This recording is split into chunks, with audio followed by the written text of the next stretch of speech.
the fall of the fall, the autumnist show, the autumnist autumn show you could do.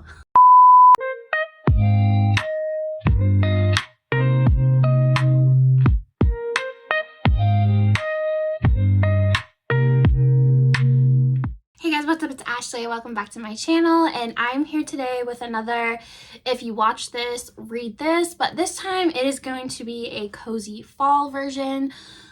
I do want to specify though, I don't have any Halloween spooky things on here. I'm going to be doing a separate video for that where all of that is Halloween spooky season themed. So this one is going to be like back to school vibes, just cozy pumpkins. You get the gist of it. So without further ado, here are those recs. So let's just start off with the fall of the fall, the autumnist show, the autumnist autumn show you could do. You get the gist. Gilmore Girls. All right, so I specifically went on an adventure trying to find books that matched Gilmore Girls. We all know that Gilmore Girls is the magical fall show of the season. You put it on and no matter where you are in the world, it just feels like fall. So I actually have two books for Gilmore Girls, and they both give different vibes. We have one that has the Stars Hollow cozy fall feeling, and then the other one is a mother-daughter Chilton type of feeling. First book is The Pumpkin Spice Cafe by Laurie Gilmore. Yes, Gilmore. We're already starting off with a bang. I did the audiobook of this. It was really fun. It's available on Hoopla and Spotify for free. If you have any of those apps, you could definitely try it there. This is about our female main character, Jeannie, and she inherits her aunt's Pumpkin Spice Cafe in a small town. She moves to this small town, takes over the cafe, and there she meets the local farmer Logan, and Logan is very grumpy. So here we have a Luke and Lorelai type of situation, and kind of opposite of Luke and Gilmore Girls. The town here, they all love Logan. I mean, they all love Luke and Gilmore Girls, but in this one, they all want to protect him because he had a really crappy home life growing up. His mom died, his father abandoned him, he was raised by his grandparents, and the town is just very protective of him and who he dates, and so the town is kind of watching Jeannie and making sure she doesn't break his heart. But this was just a really fun, cozy fall story. Like I said, I did the audiobook. You can listen to it in one day while you're walking through a pumpkin patch. I don't know, it was just fun. And then the other one is What Happens After Midnight by K.L. Walther. So this is a YA romance, so just right off the bat, you're not going to have any spice, but it was still a fun one. This, again, I did listen on audio. It was on Hoopla for free. We have our female main character, Lily, and she is raised by her single mom. She's never met her father. In this situation, it's kind of fun because they live on the East Coast. She goes to a private boarding school, but her mom is kind of a combination of Lorelai and Max because her mom is a teacher at this school, and so since her mom's a teacher there, she doesn't have a dorm or anything. She doesn't live on campus. She lives at home with her mom. This is a second chance romance as she is trying to get back together with her ex-boyfriend, so it's kind of like a Tristan situation here. This book, basically, Lily was a goody two-shoes like Rory, and they are getting close to graduation, and she is just realizing she doesn't want her Mark to be a goody two-shoes, and she kind of wants to do something a little dangerous. And so she is presented with this like big senior prank that she can take part in, and that's basically the gist of the book. But like I said, this was another quick fun one. If you do the audiobook, you can fly right through it. Alright, so this next one I did do in my previous video, but I actually used a different TV show for it. And with this book, you can actually use multiple shows. So we're going to talk One Tree Hill here. So One Tree Hill, I feel, especially season 1, gives very big fall vibes. It's just, you've got the school atmosphere going on. It's got this dark, gray, cloudy, rainy tint to it all throughout season 1. And I don't know, it just feels very, very fall to me. So we have Boys of Tommen. So I recommended Boys of Tommen for the OC in my previous video, but it works from One Tree Hill as well, because once again, we have an early 2000s setting. We have found family. We have evil father figures, and we just have characters that are willing to do anything for each other and that kind of have to grow up a little sooner than others. We have teen pregnancies in One Tree Hill. We have teen pregnancies and boys of tommen. One Tree Hill has a lot of trauma, okay? A lot of trauma. Like, you cry a lot. Same with this, all right? They just go hand in hand. Also, the reason I'm picking this for this is because obviously in One Tree Hill, we have Lucas and Nathan, who are very determined basketball players. And here we have the rugby boys that just want to make it all the way, specifically Johnny. Johnny is a lot like Nathan. They both kind of have hero complexes too. So once again, I just kind of think they go hand in hand. Great for fall, cozy, but also kind of troublesome, make you cry. I don't know, you get it. And then I have Gossip Girl. Gossip Girl is very fall to me. It is just, you know, New York, fall, school, fashion. They have iconic Thanksgiving episodes. For my last video, I did Magnolia Parks for this series, but for this one, I am going to do the Golden Boys trilogy. This is a bully romance series. It's back to school time. These are rich, wealthy assholes, and actually throughout the school, there is like a Gossip Girl type of program that talks about the students. They even have like an XOXO sign off. So that is why I'm going to choose that one for this one. You could do Magnolia Parks because like I said, that one is perfect for this one. But this one, I just kind of wanted to go a different route. And like I said, this was a bully romance. So this is between Blue and West. And prior to the story starting, West uncovers some secret documents in his father's office, and he finds out that his father is having an affair. And in the photos, he sees a really young girl about his age, and it looks like Blue. So when you flash forward to the beginning of the school year and Blue is a new student there, he is out to get her.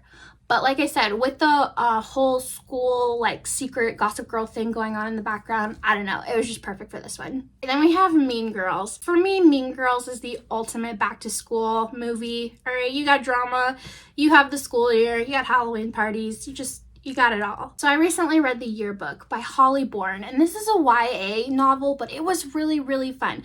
So this is a lot like Mean Girls, but with a British twist. So it takes place in England, and we have our main character, Paige. She is a senior. She's been a total wallflower her entire academic life. And for her senior year, 3 mean girls get thrown into the yearbook committee, and they kind of want to go out with a bang. They want to make a really special yearbook. And Paige starts to see throughout the year that they are tarnishing everybody's reputations through this. And so Paige starts hanging out with an outcast guy. You know, they flirt, they have a romance going on the side, and together they kind of want to take down these 3 mean girls. So, like I said, it was a fun novel. It read really fast. It was fun. Then another one of my favorite back-to-school movies is Election. If you have not seen Election, this came out in the 90s. This has Reese Witherspoon and Matthew Broderick. It is so funny. It's rated R, so it's got some great comedy to it. I'm a very big overachiever student here, and she is trying to become president, and she is willing to do whatever it takes in some very unhinged ways. Like I said, it's a great movie. And so that made me think of Something Rad by Nikki Witt. So this is a 1980s romance, so kind of goes a little bit of hand in hand with the 90s. We've got a little bit of a retro thing going on here. The main character, Sarah, she is also an overachiever. She's just trying to make it to her dream college, and this book spans the entire school year. Robbie is like the class clown, the class jester. His girlfriend, who he was madly in love with, has recently broken up with him, and he's trying to do whatever he can to get her back, and he wants her to take him seriously. So in this book, he and Sarah decide to start fake dating each other after meeting each other in the library. He has like detention, she works in the library. And Robbie thinks that if she runs for president, she can get out there and get into her dream college. And so he kind of proposes that they help each other out with that. He'll help her get elected, and she'll help him look more serious to his ex-girlfriend. But this is a really fun romance. That's a fun movie. Like I said, we have the school year going on here, so perfect for fall, perfect for back to school. All right, another one of my favorite back to school movies is Cruel Intentions. Now, technically, this is like the very end of the summer, like going into the beginning of the school year, but I'm gonna count it just because the whole setting just feels dark academia. So for this movie, I have Even If It Hurts by Mariano. I love this book. I have recommended it a lot in Toxic and Unhinged videos. This is a special edition that I have. You can also pick it up on KU. But similar to Cruel Intentions, the setup in this book is that we have a really toxic female that is trying to get revenge on our female main character without our female main character knowing what she did wrong. This toxic woman, she recruits Dare, our male main character, to make Aubrey, our female main character, fall in love with him so he can break his heart so this toxic girl can, you know, get her just desserts or whatever. Well, Dare obviously falls for Aubrey, but he's the most toxic, unhinged male main character I've ever read about. Gives me Nate from Euphoria vibes. So this definitely takes you on a ride. He is so possessive of her that he won't even let her have friends, like female friends, because he doesn't want them to take them away from him. It's just great. It's nice. It's fun. Go pick it up. And one more favorite back to school movie of mine is The Breakfast Club. We all know The Breakfast Club. It is detention, Saturday, a whole bunch of different variety of characters. And so for that, I have Punk 57 by Penelope Douglas. Now, technically, this book takes place in the spring, but it has a very fall vibe setting. It takes place on the East Coast. There is an abandoned, creepy amusement park that plays a huge role in the setting. And so I just think it's perfect. Also, Penelope themselves said that they wrote the book based on Claire and Bender. Like, the dedication is to Claire and Bender, like what would have happened after this book. Also, like The Breakfast Club, we have scenes in the school where these two are alone. But for the gist of Punk 57, for those who don't know, we have a pen pal relationship. Our two main characters meet as kids through a pen pal program through opposite schools. They promise to never look each other up on social media. You flash forward to high school. Misha, our male main character, discovers that she's been completely fake. It's a bully romance. There's a lot more to it, but it's really fun, and it did give me Breakfast Club vibes. I don't know. You have Ryan, who is like a princess like Claire, and then you have Misha, who is a lot like John Bender. So that was fun. And then a little bit of a fantasy here. We have Lord of the Rings. So Lord of the Rings is probably about the coziest fall fantasy you can think of. You have the Shire and potatoes and roasted chicken and just, I don't know. It takes place in October also. So yeah, you could totally read Lord of the Rings if you wanted to, but I don't know about you, but I'm not going to read Lord of the Rings. Maybe someday. But anyway, for a romance, I have Throne of Glass. So you could do ACOTAR and everything like that, but I just think for Lord of the Rings, this one's going to go better.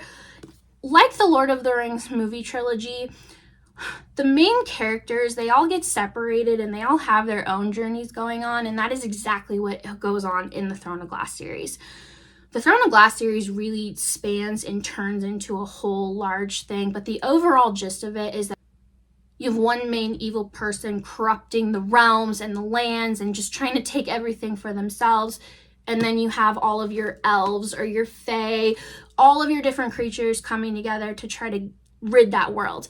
But in this story, you have multiple romances going through multiple characters, and it is just fun. Personally, after reading this series and ACOTAR, I actually, for a fantasy plot, prefer Throne of Glass to ACOTAR. I just think it's better. But this is just also fun, cozy, fun fall romantasy vibes. And then my absolute favorite movie, like in my top 5, is Remember the Titans. Now, for my last video, this book series I did with Friday Night Lights, but it also works with Remember the Titans. So that is Coach by Devney Perry. And I chose this one because in Remember the Titans, the assistant coach, Yost, he has a daughter who is just like this crazy, rambunctious little girl who loves football and loves her daddy. That is the same gist in Coach. Coach Ford is a single father, and his daughter is his whole world while trying to coach his team. And so these just kind of went hand in hand. Football is obviously the ultimate sign of fall for me. Once again, they just go hand in hand. Fun vibes. And the last fall movie I have is Knives Out. Knives Out to me is like the ultimate fall cozy mystery. If you have not seen it, you totally should. It has an ensemble cast, but basically we have a main character who is trying to figure out why the elderly man that she was a caretaker for has died and left her things, and there's just things going on. So with that, we have The Inheritance Games by Jennifer Lynn Barnes. So in this book, like this movie, we have a female main character, and she is brought to this mysterious manor because she is left the manor and a bunch of money through a will, but she has to like find clues and stuff to do it. Also is the elderly man's 4 grandsons, and they're like trying to beat her to it. It's also been a few years since I read this book, but that's basically the gist of it. Very, very Knives Out to me. It was a fun mystery to read. I've also heard it's a great audiobook to listen to, but like I said, great fall cozy mystery vibes. All right, so that'll do it for my cozy fall watch this, read this recommendation video. I hope you guys found some new books to read or some new shows to watch. Like I said, I'm going to do another one of these for spooky season very, very soon. But as always, don't forget to hit like, comment, and subscribe, and I'll see you guys next time. Bye!